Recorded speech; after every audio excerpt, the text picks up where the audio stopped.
En mi 18º cumpleaños, mis padres me dijeron que gastaron el 95% de mi fondo fiduciario en las bodas de mis hermanas. Espero que lo entiendas. Así que los demandé y destruí todo lo que habían construido. Hola, comunidad. Mis padres robaron mi futuro para financiar las bodas de fantasía de mis hermanas. Cuando me enteré, no lloré ni supliqué. Construí un caso que destruyó su jubilación, su casa y su preciosa reputación. Ellos pensaron que familia significaba que yo los perdonaría. Estaban equivocados. Permíteme comenzar desde el principio para que entiendas exactamente cuán calculada fue esta traición. Soy Liam, de 18 años, hombre. Tengo 2 hermanas mayores, Valeria, de 26 años, y Camila, de 24. Las dos son lo que se diría que son de alto mantenimiento con A mayúscula. Piensa en bolsos de diseñador, brunches caros, aspirantes a influencer de Instagram que trabajan medio tiempo en boutiques mientras viven de quien esté dispuesto a financiar su estilo de vida. Mis padres, Rodrigo y Elena, son lo que yo llamaría aspirantes a clase media alta. Mi papá es gerente regional de ventas para una empresa de suministros médicos. Gana unos 120,000 al año. Mi mamá trabaja medio tiempo en una oficina de bienes raíces. Quizá otros 40,000. Viven en este suburbio clónico, donde todos fingen tener más dinero del que realmente tienen. Ya sabes el tipo. Autos de lujo arrendados en cada entrada, casas hipotecadas hasta el techo, tarjetas de crédito al límite para mantener las apariencias. Al crecer, la dinámica familiar era bastante sencilla. Mis hermanas eran las princesas que recibían todo, y yo era el responsable al que se esperaba que se las arreglara por su cuenta. No porque fuera un niño ni nada tan profundo, solo porque yo no demandaba atención como ellas. Valeria era la dramática. Cada evento en su vida se convertía en una producción que requería la participación y el apoyo financiero de toda la familia. Su graduación de la preparatoria, mamá y papá organizaron una fiesta que costó más que la boda de la mayoría de la gente. Su graduación universitaria, lo mismo, pero más grande. Cuando obtuvo su licencia de bienes raíces, después de 3 intentos, lo celebraron como si hubiera pasado el examen de la barra de abogados. Camila era peor en cierto modo porque era astuta con su manipulación. Lloraba en el momento exacto, se hacía la víctima cuando las cosas no salían como quería y tenía este talento para hacerte sentir culpable si no le dabas lo que quería. Mientras Valeria exigía las cosas a gritos, Camila las extraía mediante guerra emocional. Yo aprendí desde temprano que la mejor estrategia era pasar desapercibido. Me fue bien en la escuela sin darle mucha importancia. Trabajé en empleos de medio tiempo desde los 15 años, cortando el césped, luego como mesero en un restaurante local y finalmente consiguiendo un trabajo en una tienda de refacciones para autos donde realmente aprendí habilidades útiles. Ahorré cada dólar que pude porque había visto a mis hermanas malgastar el dinero como si creciera en los árboles. Para cuando cumplí 17, tenía unos $12,000 ahorrados después de 3 años de trabajo. Nada mal para un chico de preparatoria. Planeaba usarlo para gastos universitarios, quizá una escuela técnica si decidía seguir ese camino. Mis calificaciones eran sólidas, no material de primer lugar de la clase, pero lo suficientemente buenas para universidades estatales con algo de potencial de beca. La cosa es que siempre supe de mi fondo fiduciario. Mi abuelo, el papá de mi papá, lo había establecido cuando nací. Él había sido ingeniero mecánico, trabajó para Boeing durante 30 años, se jubiló con una pensión sólida y buenas inversiones. Cuando falleció, yo tenía 7 años, y dejó fondos fiduciarios para sus 3 nietos, cantidades iguales, administradas por mis padres hasta que cumpliéramos los 18. Nadie me dijo nunca la cantidad exacta, pero a lo largo de los años, escuché conversaciones que sugerían que era sustancial, suficiente para una carrera sólida de 4 años en una escuela decente, quizá con algo sobrante. Hice cálculos mentales. Si se estableció a finales de los 90 y había estado creciendo durante 18 años, incluso una inversión inicial modesta valdría algo significativo ahora. Mi plan era simple: graduarme de la preparatoria, trabajar un año para acumular ahorros adicionales y luego usar el fondo fiduciario para estudiar ingeniería mecánica en una universidad estatal. Seguir los pasos de mi abuelo, quizá aprender primero un oficio como HVAC o electricidad para tener habilidades prácticas y una fuente de ingresos de respaldo mientras estudiaba. Tenía hojas de cálculo reales en mi laptop, desglosando costos, becas potenciales, opciones de trabajo y estudio. Investigué qué programas tenían las mejores tasas de colocación laboral, qué escuelas ofrecían programas de cooperativa con pasantías pagadas. Esto no era un sueño vago, era un plan detallado construido bajo la suposición de que el fondo fiduciario cubriría la matrícula y los gastos de vida. La única variable que no podía controlar era el monto exacto del fondo fiduciario. Pero cada vez que preguntaba al respecto, mamá y papá me daban esas vagas seguridades de que tendría suficiente para la universidad y que no me preocupara. Debería haber presionado más, debería haber exigido números exactos, pero confié en ellos. Estúpido, ¿verdad? Mi 18º cumpleaños cayó en un sábado de junio, como 2 semanas después de la graduación de la preparatoria. No había planeado una gran fiesta. Ese no era realmente mi estilo.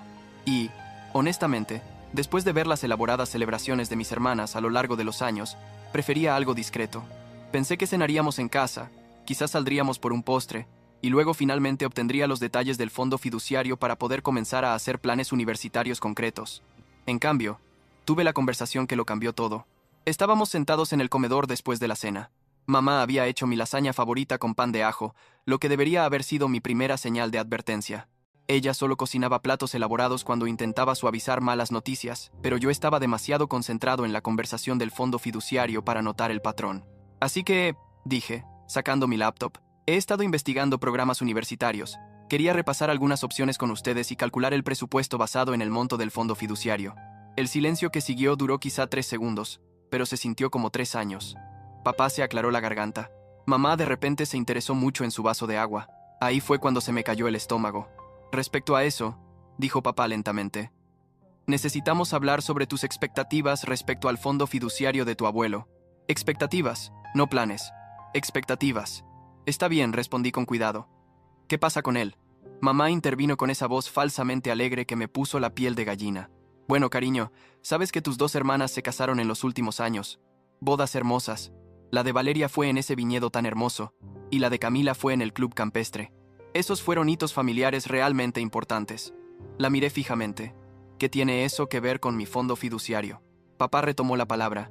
Esas bodas fueron costosas, muy costosas, y como padres, queríamos darles a tus hermanas el mejor comienzo posible para sus matrimonios. La familia se trata de apoyarse mutuamente durante eventos importantes de la vida. Mis manos se enfriaron. ¿Qué tan costosas? La boda de Valeria costó unos $85,000, dijo mamá, como si estuviera discutiendo la cuenta del supermercado. La de Camila fue alrededor de 78,000. Además, las ayudamos a ambas con el enganche para sus departamentos. Eso fueron otros 40,000 combinados. Hice los cálculos al instante. $203,000 en bodas y departamentos para mis hermanas. ¿Y ustedes pagaron por esto? ¿Cómo? Pregunté, aunque ya sabía la respuesta. Tuvimos que tomar algunas decisiones financieras difíciles, dijo papá, con su voz corporativa. Los fondos fiduciarios eran recursos disponibles, y determinamos que el mejor uso de esos recursos era apoyar a tus hermanas durante transiciones críticas en sus vidas. Gastaron mi fondo fiduciario en sus bodas, no solo el de ustedes. Usamos porciones de los 3 fondos fiduciarios, agregó mamá rápidamente, como si eso lo hiciera mejor. Fue justo. Todos contribuyeron a estos importantes eventos familiares. Justo. Me habían robado a los 3, pero de alguna manera eso lo hacía justo. ¿Cuánto queda? Mi voz sonó rara incluso para mí, plana, distante. Papá sacó una carpeta. Realmente había preparado papeleo para esta conversación. Me entregó un estado de cuenta que mostraba el saldo actual del fondo fiduciario. $8,472. De lo que deberían haber sido alrededor de $180,000, basándome en lo que había escuchado a lo largo de los años, quedaban menos de 9,000. Habían quemado el 95% de mi herencia para financiar las bodas dignas de Instagram y los departamentos de mis hermanas. Sé que esto no es lo que esperabas, dijo mamá suavemente. Pero la familia significa hacer sacrificios el uno por el otro. Tus hermanas necesitaban ayuda en momentos importantes de sus vidas. Cuando te cases algún día, estoy segura de que ellas devolverán el favor. Cuando me case, como si eso fuera remotamente lo mismo que necesitar dinero para una educación que determinaría toda mi trayectoria profesional. ¿Ellas sabían? Pregunté. ¿Valeria y Camila? ¿Sabían que estaban gastando mi fondo fiduciario en sus bodas? La pausa me lo dijo todo. Sabían que era dinero familiar, dijo papá con cuidado. Eso no es lo que pregunté.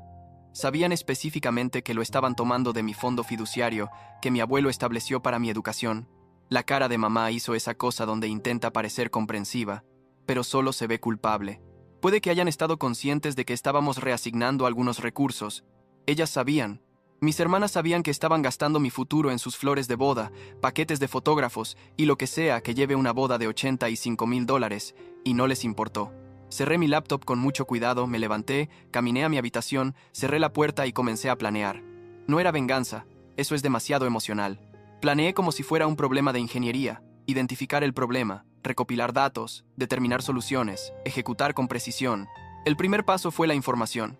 Necesitaba saber exactamente qué se había hecho, cuándo y si era legal.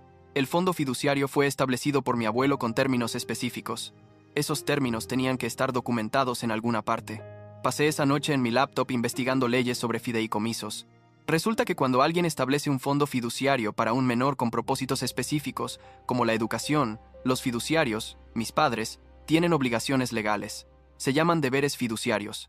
No pueden simplemente gastar los activos del fideicomiso en lo que se les antoje, incluso si son los fiduciarios. Más importante aún, si el fideicomiso especificaba que era para mi educación y ellos lo usaron para las bodas de mis hermanas, eso se llama incumplimiento del deber fiduciario. No solo está mal, es procesable legalmente. Necesitaba documentación, los documentos originales del fideicomiso, estados de cuenta bancarios que mostraran cuándo se retiró el dinero y a dónde fue. Cualquier cosa que probara que habían violado los términos del fideicomiso. El domingo por la mañana, mientras mis padres estaban en la iglesia porque, aparentemente, las personas que roban del fondo educativo de sus propios hijos todavía creen que son buenos cristianos, entré a la oficina en casa de papá. Él guardaba todo organizado en archivadores, carpetas codificadas por colores, sistema alfabético, todo un despliegue. Papá era meticuloso con el papeleo, lo que estaba a punto de convertirse en su mayor error. Encontré los documentos del fideicomiso en una carpeta etiquetada Patrimonio Rodrigo Padre. Ese era mi abuelo. El fideicomiso se había establecido en 1998 con un depósito inicial de $50,000 por nieto. Cuentas de inversión, riesgo moderado, administradas por un asesor financiero hasta que cada nieto cumpliera 18 años. Los términos eran cristalinos. Los fondos se utilizarán exclusivamente para gastos de educación posterior a la preparatoria, incluidos, entre otros, matrícula, cuotas, libros y gastos de vida razonables mientras esté inscrito en una institución educativa acreditada. Exclusivamente para educación. No bodas. No enganches para departamentos. Educación. Tomé fotos de cada página con mi teléfono. Luego encontré los estados de cuenta bancarios para la cuenta del fideicomiso.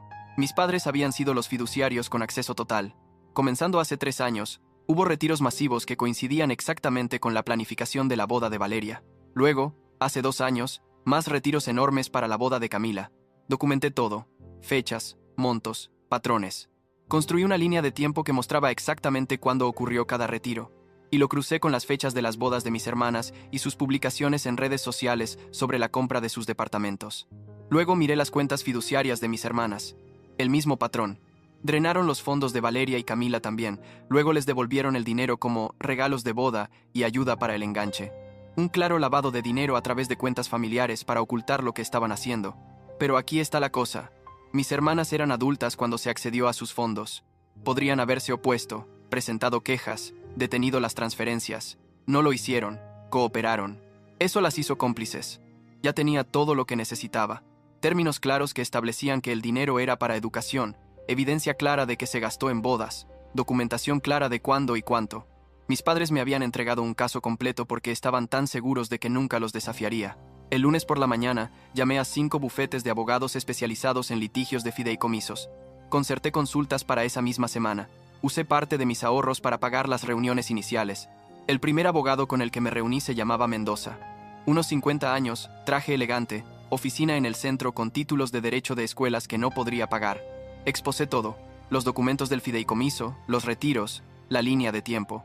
Él miró la evidencia quizá 10 minutos. Luego se recostó en su silla y dijo 3 hermosas palabras. Esto es procesable. ¿Procesable cómo?, pregunté. Tus padres incumplieron su deber fiduciario como fiduciarios. El fideicomiso establece explícitamente que los fondos son para educación. Ellos los usaron para bodas. Eso es un incumplimiento del libro de texto. Puedes demandar por el monto total que debería haber estado en tu fideicomiso, más daños y perjuicios. ¿De cuánto estamos hablando? Sacó una calculadora. Depósito original de $50,000 en 1998.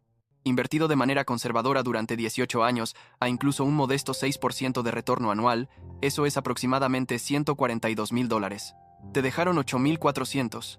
Así que, aproximadamente, $134,000 en daños, más posibles daños punitivos, si podemos probar una violación consciente de los términos del fideicomiso. Me senté allí absorbiendo ese número, $134,000. Eso era lo que habían robado. ¿Y mis hermanas?, pregunté. ¿Se beneficiaron directamente de esto? ¿Pueden ser responsables? Mendoza lo pensó.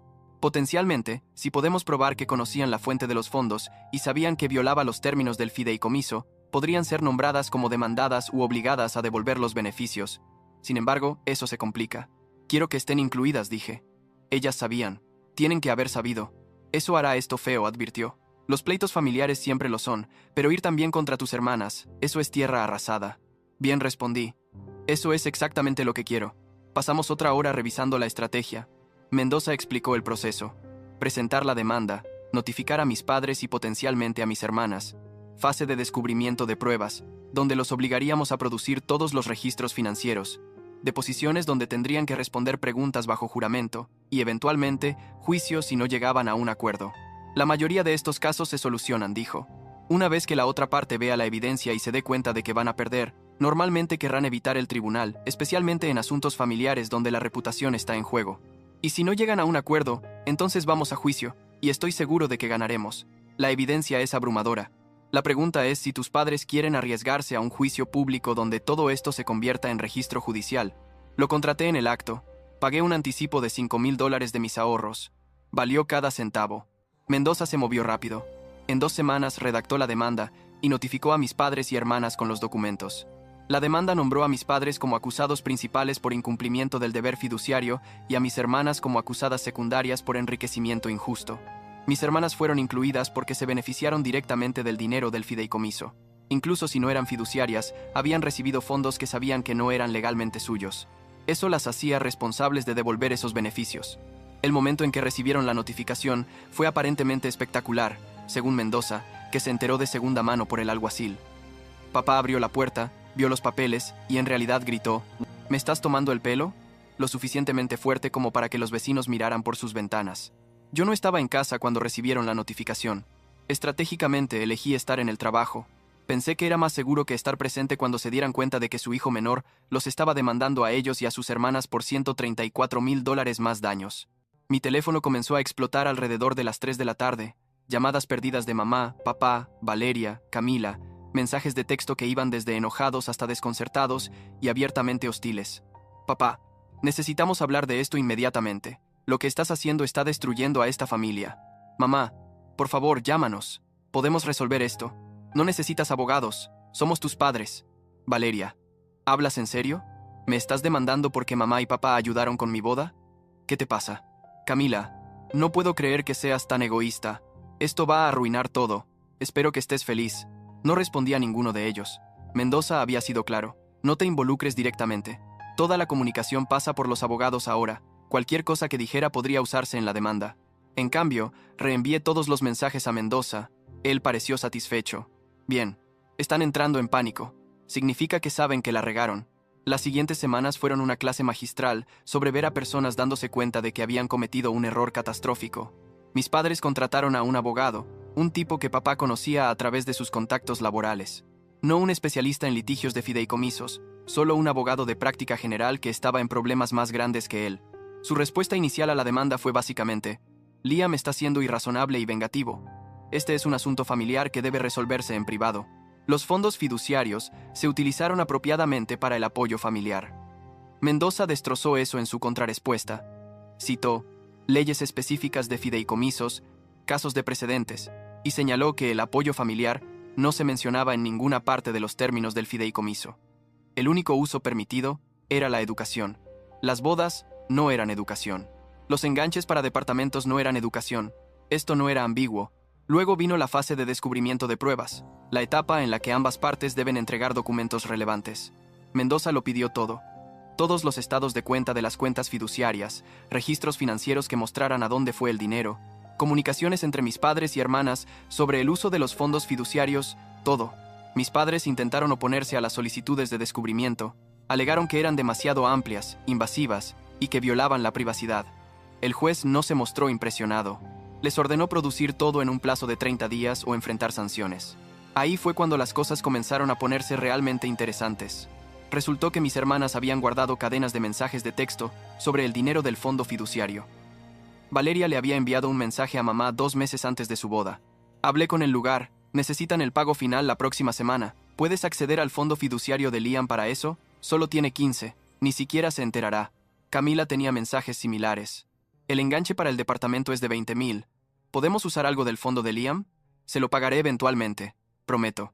Eventualmente. Claro. Estos mensajes tenían marcas de tiempo, fechas, y mostraban un conocimiento claro de que estaban gastando mi dinero. No solo dinero familiar, mi dinero específicamente, y no les importaba porque yo era más joven, no me enteraría, y probablemente no me defendería. Mendoza estaba encantado cuando estos salieron a la luz en el descubrimiento. Esto es perfecto, dijo. Prueba el conocimiento. Prueba la intención. Prueba que sabían específicamente que estaban agotando tu fondo fiduciario. Tus hermanas nos acaban de entregar su caso. Las deposiciones se programaron para octubre. Mis padres tuvieron que sentarse en una sala de conferencias con Mendoza y un taquígrafo y responder preguntas bajo juramento. Mentir sería perjurio, así que tenían que decir la verdad o arriesgarse a cargos criminales. Pude leer las transcripciones después. Papá pasó 3 horas tratando de justificar sus decisiones, alegando que había planeado reponer el fondo fiduciario antes de que cumpliera 18, pero surgieron gastos inesperados. Cuando Mendoza preguntó qué gastos, papá no pudo dar detalles. Solo referencias vagas a condiciones del mercado y problemas de flujo de efectivo. La deposición de mamá fue peor. Lloró durante la mayor parte. Seguía diciendo que estaba destruyendo a la familia por dinero y que ella pensó que lo entendería cuando fuera mayor. Mendoza la presionó sobre si entendía que los términos del fideicomiso especificaban solo educación. Ella admitió que sí. Luego le preguntó por qué violó esos términos. Ella dijo: no pensé que a Liam le importaría ayudar a sus hermanas. No pensó que me importaría.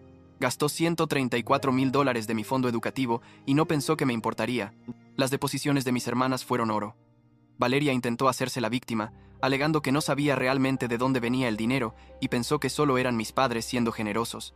Entonces Mendoza le mostró los mensajes de texto, donde ella específicamente les pidió que usaran mi fondo fiduciario.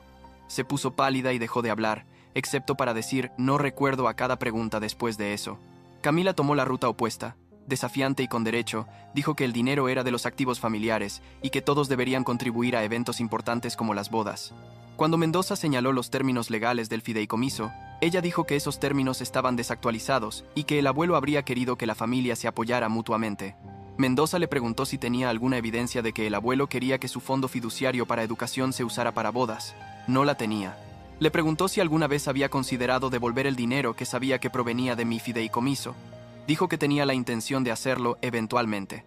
Eventualmente. Esa palabra de nuevo. Para diciembre, el abogado de mis padres estaba presionando mucho para llegar a un acuerdo. No podían ganar en el juicio. La evidencia era abrumadora. Los términos del fideicomiso eran claros y los mensajes de texto de mis hermanas probaban la malversación consciente. Ir a juicio significaría que todo esto se convertiría en registro público, posiblemente en cobertura de noticias, ya que era una cantidad sustancial y definitivamente un fallo en su contra. Mendoza expuso sus opciones en una reunión. Están proponiendo reembolsar el monto total del fideicomiso, $134,000, durante 5 años con un interés del 6%. El pago total sería de alrededor de $155,000. Hipotecarían la casa para obtener el pago inicial, luego cuotas mensuales. ¿Y mis hermanas?, pregunté. Quieren que las liberen de la demanda. Tus padres asumirían toda la responsabilidad. No dije inmediatamente. Ellas sabían lo que estaban haciendo. Se beneficiaron directamente. Se quedan en la demanda.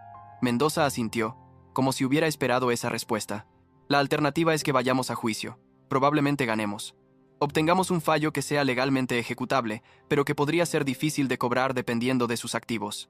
Además, podemos perseguir a tus hermanas por su parte. ¿Cuál es la línea de tiempo? El juicio sería en primavera, quizás marzo o abril. Si ganamos y lo haremos, obtendrías un fallo por el monto total, más las tarifas legales más posibles daños punitivos. Podrían ser 200,000 o más en total. El dinero ya no era realmente el punto. Había dejado de serlo alrededor del momento en que vi esos mensajes de texto donde mis hermanas se reían de gastar mi fondo fiduciario.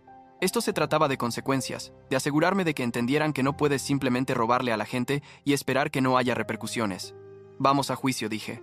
¿Estás seguro? Un acuerdo te daría dinero garantizado antes. Estoy seguro. Los quiero en un tribunal explicándole a un juez por qué pensaron que estaba bien robar mi fondo educativo. Mendoza sonrió. De acuerdo, entonces. Vamos a la guerra.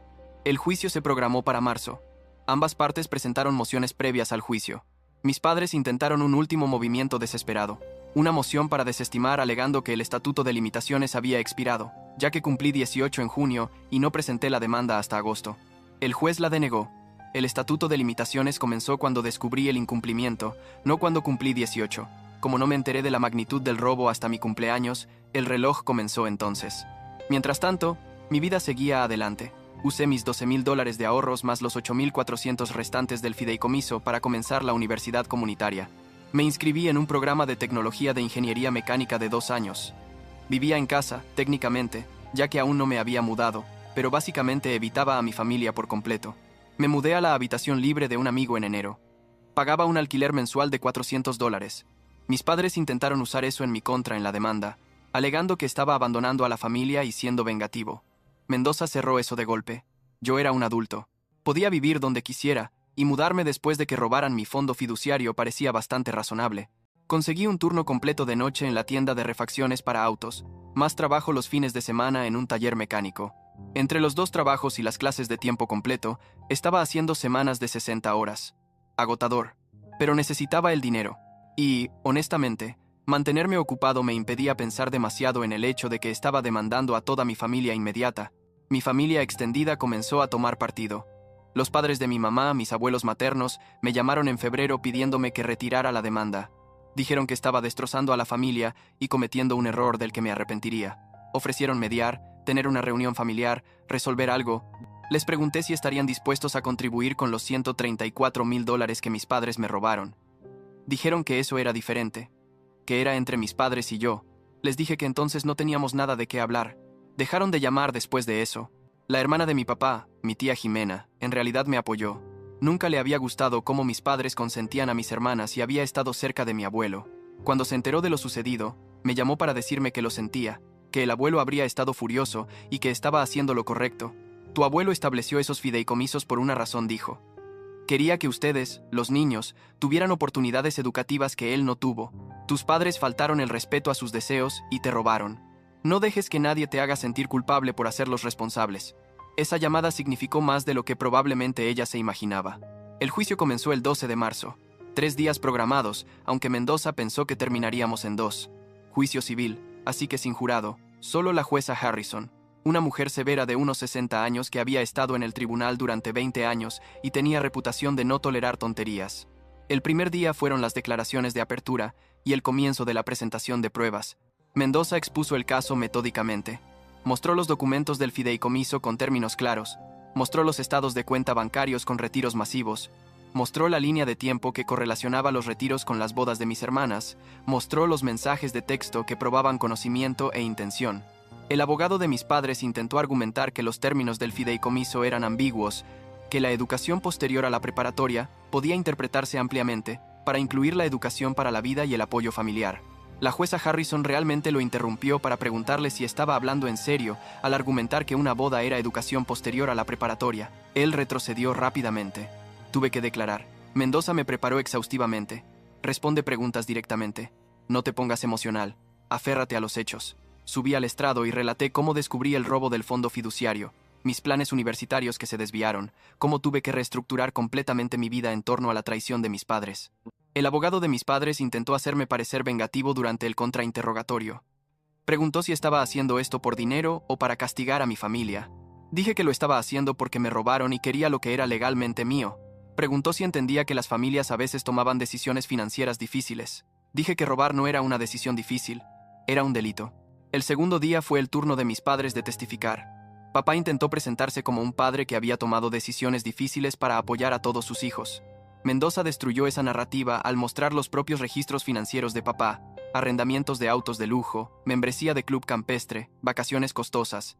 Si el dinero estaba tan ajustado que tenía que saquear mi fondo fiduciario, ¿por qué gastaba $2,000 mensuales en gastos discrecionales? Papá no pudo responder eso.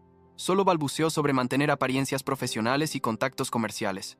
El testimonio de mamá fue doloroso de ver. Lloró en el estrado. Dijo que nunca quiso lastimarme. Pensó que estaba haciendo lo mejor para la familia. Mendoza le mostró los mensajes de texto donde Valeria específicamente le pidió que usara mi fondo fiduciario. Le preguntó a mamá por qué pensó que era mejor para la familia robarle a un hijo para darle a otro. No lo pensé como un robo, dijo mamá. Lo pensé como una redistribución de los recursos familiares. ¿Liam consintió esta redistribución?, preguntó Mendoza. Era menor de edad. No necesitaba consentir. ¿Los documentos del fideicomiso requerían su consentimiento? Silencio. ¿Los documentos del fideicomiso la autorizaban a redistribuir fondos educativos a gastos de boda? No específicamente, pero sí o no, señora apellido. ¿El fideicomiso autorizaba los gastos de boda? No. Mis hermanas no testificaron.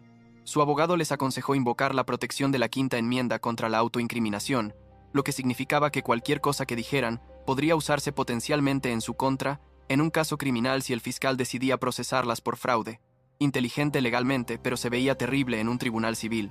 La jueza Harrison le preguntó directamente a su abogado. ¿Sus clientes están invocando los derechos de la Quinta Enmienda en un juicio civil sobre fondos fiduciarios? Sí, su señoría. Están preocupados por una posible exposición criminal. Notado, dijo ella. Y la expresión en su rostro lo dijo todo sobre lo que pensaba de esa decisión. Los argumentos finales fueron el tercer día. Mendoza remachó la evidencia clara. Términos explícitos del fideicomiso, violaciones documentadas, conocimiento e intención probados, daño irreparable a mis perspectivas educativas. El abogado de mis padres intentó apelar a la emoción, hablando de familias y perdón, y de cómo el dinero no debería destruir relaciones. La jueza Harrison anunció que emitiría un fallo por escrito en un plazo de 2 semanas. Esas 2 semanas fueron las más largas de mi vida. Seguí yendo a clases, trabajando en mis turnos, tratando de no obsesionarme con revisar mi teléfono. Mendoza me llamó un jueves por la tarde. Estaba en mi auto entre la clase y el trabajo. Ganamos, dijo. Sentencia completa. $134,000 en daños reales, 45,000 en daños punitivos, 28,000 en honorarios legales. Sentencia total de $207,000. Tuve que orillarme. $207,000. La jueza me había otorgado todo lo que habíamos pedido, más daños punitivos para castigar a mis padres por la violación consciente de los términos del fideicomiso. Tus hermanas son solidaria y mancomunadamente responsables de 89,000 de la sentencia, continuó Mendoza. La cantidad que se beneficiaron directamente a través de los gastos de boda y los enganches. Tus padres son responsables del resto, más todos los daños punitivos y las tarifas. ¿Qué significa eso prácticamente? Significa que tienen que pagar en un plazo de 60 días, o podemos comenzar procedimientos de ejecución, embargo de salarios, gravámenes sobre propiedades, incautación de activos. Probablemente tendrán que vender la casa. Tus hermanas tendrán que liquidar activos. Esto va a doler. Bien, eso era exactamente lo que quería. La sentencia golpeó a mi familia como una bomba nuclear financiera. Mis padres inmediatamente se declararon en bancarrota. Capítulo 13, lo que significaba que tenían que crear un plan de pago. El síndico de la bancarrota tomaría el control de sus activos, vendería lo que necesitara venderse y distribuiría los ingresos a los acreedores. Yo era el primero en la fila como acreedor con sentencia. La casa se puso a la venta en un mes. Tuvieron que vender rápido para pagar la sentencia. La habían comprado por $320,000 hacía 15 años. Todavía debían $180,000 de la hipoteca. Se vendió por $385,000 en el mercado caliente. Después de las comisiones de bienes raíces y pagar la hipoteca, obtuvieron unos $185,000. De eso, yo obtuve mis $207,000 de la sentencia, lo que significó que terminaron con un balance negativo de $22,000 por la venta de su casa. Tuvieron que sacar un préstamo personal por el saldo restante, más los gastos de mudanza. Se mudaron a un departamento de alquiler, 2 habitaciones, unos 80 metros cuadrados en una parte significativamente peor de la ciudad. El auto de lujo de papá fue embargado cuando no pudo hacer los pagos. El SUV arrendado de mamá volvió al concesionario. Conducían un Honda Civic usado que era más viejo que yo. Mis hermanas lucharon contra la sentencia inicialmente. Valeria presentó una moción alegando que no podía pagar, que le causaría dificultades indebidas. El juez no se mostró comprensivo. Señaló que Valeria tenía un trabajo, un departamento que podía venderse, activos que podían liquidarse. La sentencia se mantuvo. Camila intentó alegar que no sabía que el dinero era específicamente de mi fondo fiduciario. Por lo tanto, no debería ser responsable. Mendoza produjo los mensajes de texto nuevamente. ¿Podemos usar algo del fondo de Liam? Con marca de tiempo y clara intención. Esa argumentación murió rápidamente. Ambas terminaron vendiendo sus departamentos. El de Valeria se vendió con una pequeña ganancia. El de Camila salió tablas. Se mudaron juntas a un departamento de alquiler, algo de lo que me enteré a través de la tía Jimena. Aparentemente, habían estado peleando constantemente, culpándose mutuamente por la situación de la demanda. El matrimonio de Valeria se estaba desmoronando. Su esposo, Javier, nunca había sido particularmente rico. Trabajaba en ventas, ganaba un dinero decente, pero nada espectacular. Cuando Valeria admitió que necesitarían vender el departamento y que era responsable de $44,500 en la sentencia, él aparentemente perdió los estribos. Habían estado planeando comenzar una familia, comprar una casa más grande. Ahora se enfrentaban a años de pago de deudas. Javier presentó el divorcio 4 meses después de la sentencia, alegó que Valeria había tergiversado su situación financiera antes del matrimonio y que se sentía traicionado. Irónico, realmente. El compromiso de Camila se deshizo aún más rápido. Su prometido, Bruno, había estado planeando esta boda elaborada. Parecía ser un patrón en mi familia. Cuando se enteró de que Camila tenía una deuda de $44,500 por una demanda sobre sus gastos de boda anteriores, canceló el compromiso por completo. Dijo que no podía casarse con alguien con ese tipo de problemas financieros y legales. Mis padres intentaron contactarme una vez, después de que todo se finalizó. Papá me envió un correo electrónico. Tenían mi dirección de correo de viejas listas de distribución familiar. Un mensaje largo sobre cómo había destruido a la familia, cómo esperaban que estuviera feliz conmigo mismo, cómo había elegido el dinero sobre las relaciones. Respondí con una oración. Ustedes eligieron el dinero sobre nuestra relación cuando robaron mi fondo fiduciario. Yo solo elegí recuperarlo. Bloqueé sus correos después de eso. La tía Jimena me invitó a Acción de Gracias ese año. Dijo que entendería si no quería ir, pero que a sus hijos les encantaría verme. Fui. Pasé el día festivo con la familia de mi tía, sus 2 hijos más jóvenes que yo, pero que me trataban como al primo mayor genial. Cosas familiares normales, comida, fútbol, nadie robándole el fondo fiduciario a nadie. Más tarde me enteré de que mis padres pasaron Acción de Gracias solos en su departamento. Mis hermanas se habían ido a las familias de sus respectivos suegros. Ninguna quería lidiar con la amargura de mamá y papá. Terminé mi carrera de 2 años, conseguí un trabajo como técnico de ingeniería en una empresa manufacturera, comencé a tomar clases nocturnas para mi licenciatura, pagando sobre la marcha, sin deudas. Los $207,000 de la sentencia se pagaron en su mayoría en ese momento, a través de la venta de la casa y la liquidación de activos. Usé parte del dinero para tomarme unas vacaciones, algo que realmente nunca había hecho al crecer porque estábamos ahorrando dinero para cosas importantes. Fui a Colorado, pasé una semana haciendo caminatas y acampando. Conocí a algunas personas, vi algunas montañas, me enfermé por la altitud y vomité a 3,300 metros. Buenos tiempos. Lo último que supe, papá estaba trabajando en 2 empleos para pagar el préstamo personal y reconstruir su crédito. Mamá fue despedida de la oficina de bienes raíces. Aparentemente, es difícil vender casas de lujo cuando todos saben que estás lidiando con la bancarrota y demandas familiares. Estaba trabajando en ventas al por menor a tiempo parcial. Valeria se volvió a casar con un tipo que conoció en línea. Se mudó a Texas. No estamos en contacto. Camila terminó mudándose temporalmente con mis padres. Luego consiguió una situación con roomies. Tampoco estamos en contacto. La tía Jimena me actualiza ocasionalmente cuando pregunto. Tu madre llamó llorando el mes pasado, me dijo alrededor de Navidad. Dijo que no podía creer que su propio hijo les hubiera destruido la vida por dinero. Por dinero, repetí. Así es como ella lo ve. Así es como tiene que verlo, dijo la tía Jimena. La alternativa es admitir que le robó el futuro a su hijo por fotos de Instagram y brindis con champán. Eso es demasiado difícil de enfrentar. Tenía razón. Mis padres no podían admitir lo que realmente habían hecho. Elegir la apariencia de éxito de sus hijas sobre el futuro real de su hijo. Robarle a su hijo menor para financiar las fantasías de estilo de vida de sus hijas mayores. Violar los deseos explícitos de su padre sobre la educación, porque las bodas parecían más importantes. Así que se dijeron a sí mismos que yo había destruido a la familia por dinero, que yo era vengativo y frío, y elegí dólares sobre relaciones, lo que fuera que los ayudara a dormir por la noche. Mientras tanto, yo estoy construyendo la vida que me robaron. Tengo un buen trabajo, camino hacia mi título, sin deudas, ahorros reales en el banco, aprendiendo a confiar en la gente de nuevo, lentamente. Hice algunos amigos en el trabajo. Empecé a salir con alguien que conocí en un grupo de senderismo, cosas normales de la vida. El fondo fiduciario debía darme un impulso inicial. En cambio, mis padres lo convirtieron en un desvío de una década. Pero llegué de todos modos. Solo tomó un poco más de tiempo, y requirió una demanda para que sucediera. A veces la gente pregunta si me arrepiento de demandar a mi familia, si el dinero valió la pena perder a mis padres y hermanas. Están haciendo la pregunta incorrecta. No perdí a mi familia al demandarlos.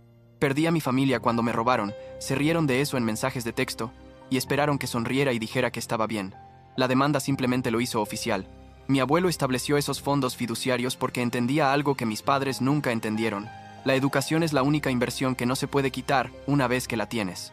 Habilidades, conocimiento, credenciales, esas te pertenecen permanentemente.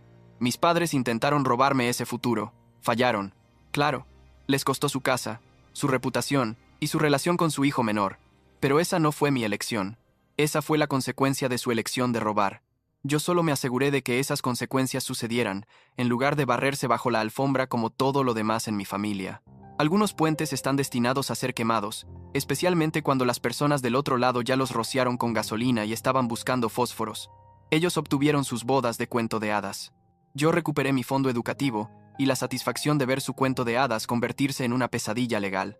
Un intercambio justo, si me preguntas.